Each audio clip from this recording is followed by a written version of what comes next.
ሰላም ጤና ይስጥልኝ የዶክተር ዮናስ ቤተሰቦች እንደምን አላችሁ? ዛሬም እንደተለመደው በአንድ ጠቃሚና አስተማሪ ሐሳብ ተገናኘን።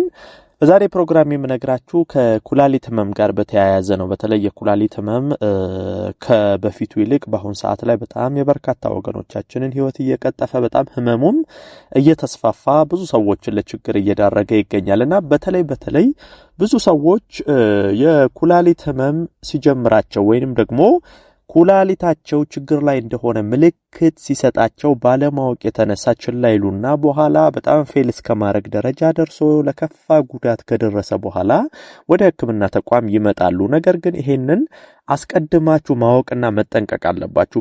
በተለይ ኩላሊታችሁ ችግር ላይ እንደሆነ የሚያሳያችሁ ምልክቶች አሉ። እኔ አሁን የምነግራችሁ ምልክቶች አሉ። በተለይ በዋናነት የማተኩረው ኩላሊታችሁ ጤነኛ ነው ወይስ ደግሞ ችግር አለበት የሚለውን ነገር የምትለዩበትን መንገድ ነው የምነግራችሁ። በተለይ መሰረታዊ ነገሮች አሉ። እነዚህ አሁን የምነግራችሁ ነገሮች ሰውነታችሁ ላይ የምታስተውሉ ከሆነ ኩላሊታችሁ ችግር ላይ ነኝ እያለ ምልክት እየሰጣችሁ ነው። ቶሎ መፍትሄ አምጡልኝ እያለ ምልክት እየሰጣችሁ ነው። ይሄንን ምልክት እያያችሁ ችላ ካላችሁ በኋላ በጣም ፌል እስከማድረግና ለከፋ የኩላሊት ህመም ልትዳረጉ ትችላላችሁ። ስለዚህ እስቲ ኩላሊታችን ችግር ላይ ከሆነ የሚያሳየው ምልክት ምንድነው? እነዚህን ምልክቶች ካየንስ ምን ማድረግ አለብን የሚለውን እናያለን ማለት ነው። አብራችሁን ቆዩ። ለቻናሌ አዲስ ከሆናችሁ ሰብስክራይብ አድርጋችሁ ቤተሰብ ሁኑ። ይሄን መረጃም ደግሞ ሌሎች ጋር ደርሶ እንዲማሩበት ላይክ፣ ሼር እያደረጋችሁ አጋሯቸው። ወደ ሐሳባችን እንግባ።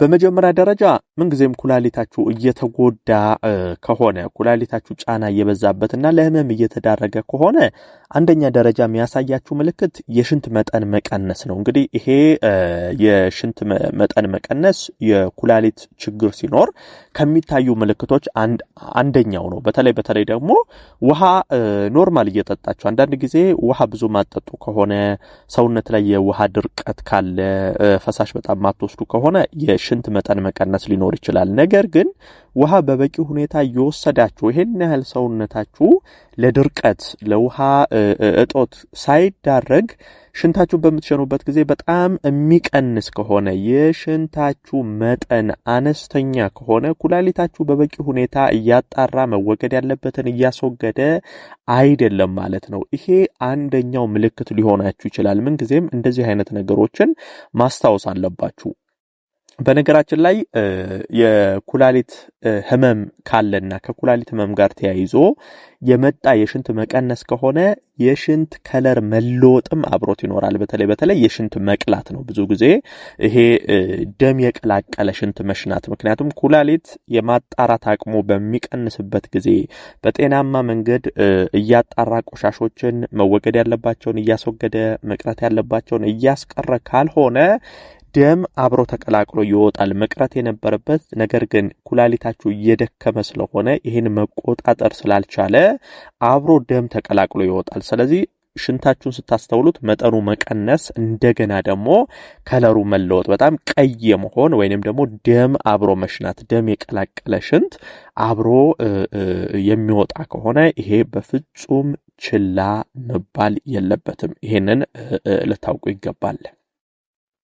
ሌላኛው የሰውነት ማበጥ ነው። እንግዲህ የሰውነት ማበጥ ከምን ጋር ይያያዛል? የሰውነት ውሃ መቋጠር አሁን በሽንት መልክ በላብ መልክ ከሰውነት መወገድ የነበረባቸው ቆሻሾች ከሰውነት መወገድ የነበረባቸው ፈሳሾች ኩላሊት አጣርቶ ማስወገድ በማይችልበት ጊዜ ሰውነታችሁ ውሃ እየቋጠረ ይሄዳል። ሰውነታችሁ የተለያየ ቦታ ላይ የማበጥ ባህሪን ያሳያል። ሰውነታችሁ እያበጠ ይሄዳል። ይሄ በኩላሊት ህመም ጋር ይያያዛልና ሰውነታችሁ እናንተ በማታውቁት ምክንያት እያበጠ ከሆነ የተለያዩ ክፍሎቻችሁ ላይ እብጠት፣ የውሃ መቋጠር እንደዚህ አይነት ነገሮችን የምታዩ ከሆነ ችላ ማለት የለባችሁም።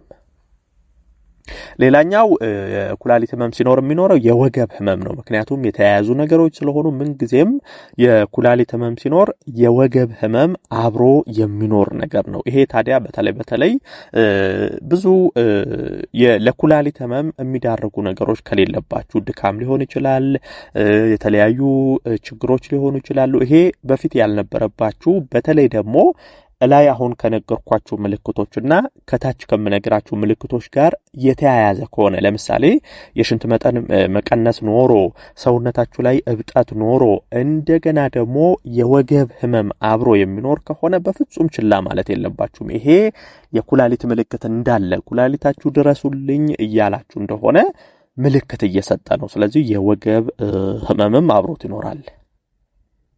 ሌላኛው የሰውነት ማሳከክ። ይሄ የሰውነት ማሳከክ ከምን ጋር ይያያዛል?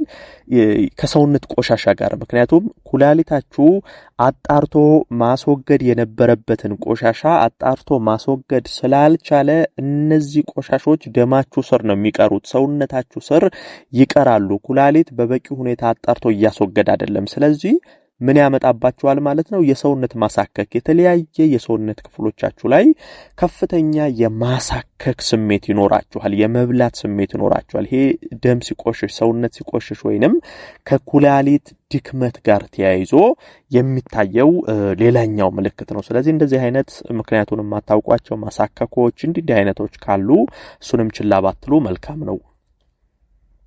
ሌላኛው ድካም ይኖራል። እንግዲህ በተለይ ተደጋጋሚ የድካም ስሜት፣ ሰውነት መዛል። ምክንያቱም ይሄ ኩላሊታችሁ ሲጎዳ ተያይዞ የሚያመጣቸው ችግሮች ስላሉ በተለይ ስራ ሳትሰሩ ይሄን ያህል የሚያደክም ነገር ሳታደርጉ በተለይ ተኝታችሁ ስትነሱ ጠዋት ላይ ሊሆን ይችላል።